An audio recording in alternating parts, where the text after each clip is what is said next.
how to automatically create a new server on DigitalOcean using the DigitalOcean API. Instead of clicking through the dashboard each time, we'll set up a simple automation that sends a request to DigitalOcean and spins up a new droplet for you.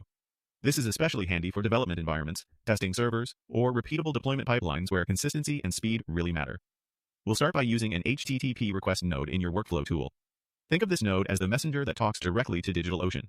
You'll configure it to make a POST request, which is the standard method for creating something new with an API. The destination is DigitalOcean's Droplets endpoint, the part of their API dedicated to launching new cloud servers. When this runs, the node will send a neatly packaged request that says, "Please create a droplet with these settings." Next, configure the droplet details inside that same node. Set the name to something meaningful so you can quickly recognize it in your dashboard later. Choose a region that's geographically close to your users or your team to reduce latency. Then pick a size that matches your needs. Smaller sizes are more budget-friendly and great for testing, while larger plans provide more CPU and RAM for heavier workloads. Finally, select the image, which determines the operating system.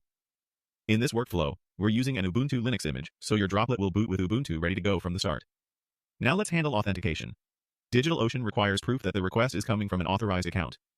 In the HTTP request node, add an authorization header that includes your personal access token. This token acts like a secure key for your account. Keep it private and store it securely. Do not hard-code it in shared files. Without a valid token, the API will reject the request, but with it, DigitalOcean will accept and begin provisioning your server. When you run the workflow, the HTTP request node sends the API call, and DigitalOcean starts creating the droplet using the region, size, and image you specified. Provisioning usually takes a short moment.